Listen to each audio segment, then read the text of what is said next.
Assalamualaikum warahmatullahi wabarakatuh. Kali ini saya akan menjelaskan tentang bioteknologi setipis kartu ATM atau bioteknologi tempe. Berikut data kreator: nama Vinky Ayuandira, tempat tanggal lahir Brebes 23 Januari 2000, alamat Pasar Batang Brebes dengan nomor NIM 18185014, angkatan 2018. Definisi bioteknologi.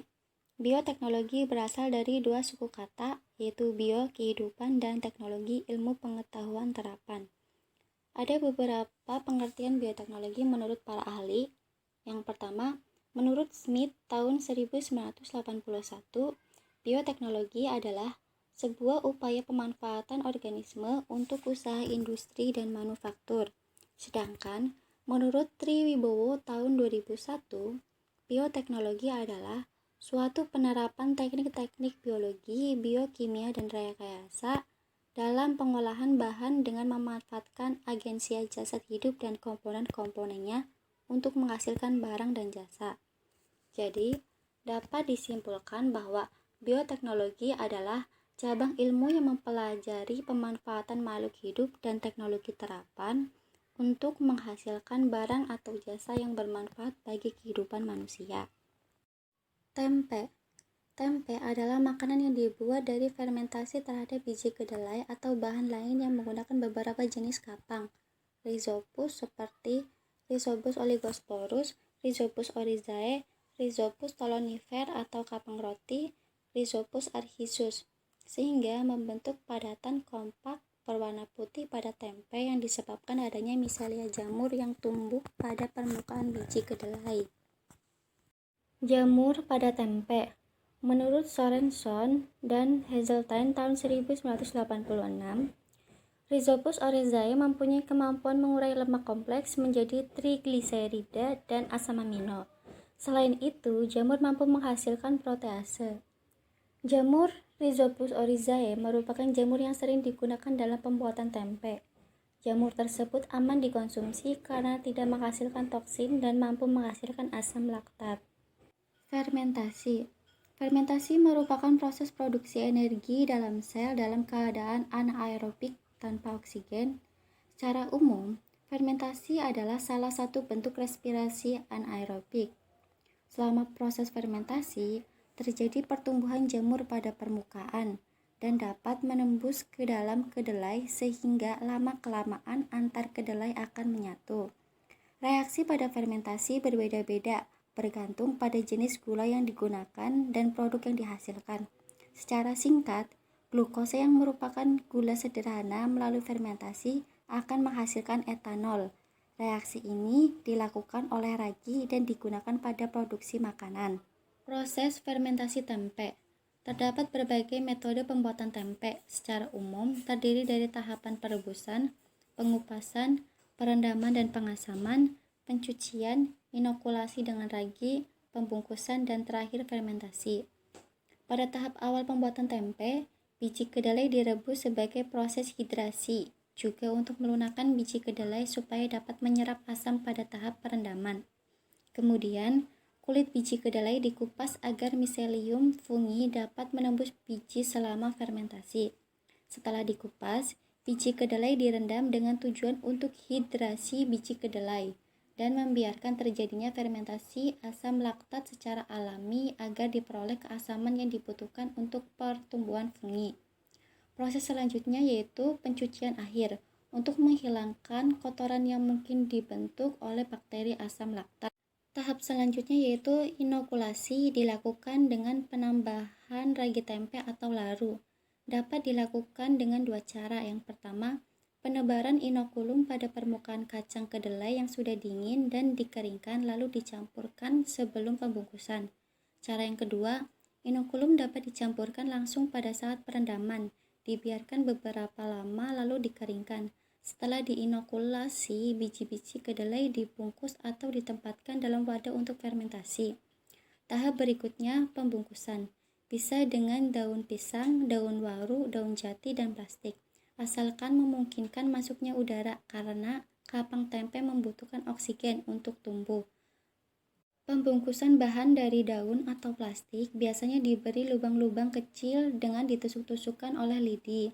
Biji-biji kedelai yang sudah dibungkus dibiarkan mengalami fermentasi yang dilakukan pada suhu 20 derajat sampai 37 derajat Celcius selama 18 atau 36 jam. Faktor yang perlu diperhatikan dalam pembuatan tempe, yaitu yang pertama oksigen. Oksigen digunakan untuk pertumbuhan kapang. Yang kedua, suhu. Suhu biasanya pada suhu kamar sekitar 20 derajat Celcius sampai 37 derajat Celcius dengan kondisi tempat agak gelap dengan suhu maksimal 40 derajat Celcius. Yang ketiga, kelembapan yang digunakan untuk mengkondisikan tempe. Dan yang keempat, waktu pemeraman, di mana semakin lama fermentasi maka akan semakin besar kadar protein terlarutnya dan akan mencapai kondisi optimum pada fermentasi ke 72 jam, kemudian mengalami penurunan pada hari berikutnya. Peranan Rhizopus oryzae dalam pembuatan tempe. Yang pertama, jamur yang tumbuh pada kedelai tersebut menghasilkan enzim-enzim yang mampu merombak senyawa organik kompleks menjadi senyawa yang lebih sederhana. Yang kedua, penentu kualitas tempe sebagai sumber protein nabati yang memiliki nilai cerna yang amat tinggi. Yang ketiga, menghasilkan enzim-enzim protease sebagai sumber protein nabati yang memiliki nilai cerna amat tinggi. Analisis sifat fisik produk tempe dari kacang non-kedelai. Pertumbuhan miselium tempe kacang yang digunakan dalam penelitian menunjukkan hasil pengamatan tempe, kacang, kedelai, dan kedelai dari berbagai perlakuan pengemasan yang berbeda. Dari hasil terlihat bahwa hasil tempe terbaik adalah dengan pengemasan menggunakan daun pisang dari semua jenis kacang. Berdasarkan gambar berikut, terlihat bahwa pada seluruh sampel tempe kacang dengan pengemasan daun pisang, permukaan tempe dapat tertutup oleh miselium kapang. Uji tekstur, aroma, warna, rasa tempe pada berbagai perlakuan. Keterangan pada skala 1 menandakan bahwa sangat tidak suka, sedangkan skala 5 adalah sangat suka. Berdasarkan parameter tabel tersebut dapat disimpulkan bahwa dari semua jenis tempe yang menunjukkan hasil angka tertinggi adalah kacang kedelai. Dapat dilihat kandungan zat gizi kedelai dan tempe pada tabel berikut. Menurut Widenarko tahun 2002 bahwa secara kuantitatif nilai gizi tempe sedikit lebih rendah daripada nilai gizi kedelai. Namun, secara kualitatif nilai gizi tempe lebih tinggi karena tempe mempunyai nilai cerna yang lebih baik. Hal ini disebabkan kadar protein yang larut dalam air akan meningkat akibat aktivitas enzim proteolik. Kandungan gizi pada tempe, yang pertama ada lemak. Selama proses fermentasi tempe terdapat tendensi adanya peningkatan derajat ketidakjenuhan terhadap lemak. Yang kedua, vitamin. Ada dua kelompok vitamin terdapat pada tempe, yaitu vitamin larut air, vitamin B kompleks, dan larut lemak, vitamin A, D, E, dan K. Tempe merupakan sumber vitamin B yang sangat potensial. Yang ketiga, mineral. Tempe mengandung mineral makro dan mikro dalam jumlah yang cukup. Yang keempat, antioksidan. Di dalam tempe juga ditemukan suatu zat antioksidan dalam bentuk isoflavon. Dibutuhkan tubuh untuk menghentikan reaksi pembentukan radikal bebas. Kesimpulan, dapat disimpulkan bahwa bioteknologi tempe merupakan bioteknologi konvensional yang memanfaatkan mikroorganisme seperti Rhizopus oryzae.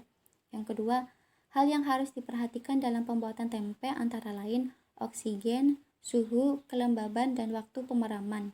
Yang ketiga, khasiat tempe digunakan untuk melawan radikal bebas sehingga dapat menghambat proses penuaan dan mencegah terjadinya penyakit degeneratif. Berikut referensi jurnal yang digunakan dalam pembuatan materi bioteknologi tempe kali ini. Daftar pustaka. Di bawah ini beberapa referensi yang digunakan dalam pembuatan PowerPoint bioteknologi tempe. Yuk, gabung jadi bagian dari kami, Prodi Pendidikan IPA, Universitas Pancasakti Tegal.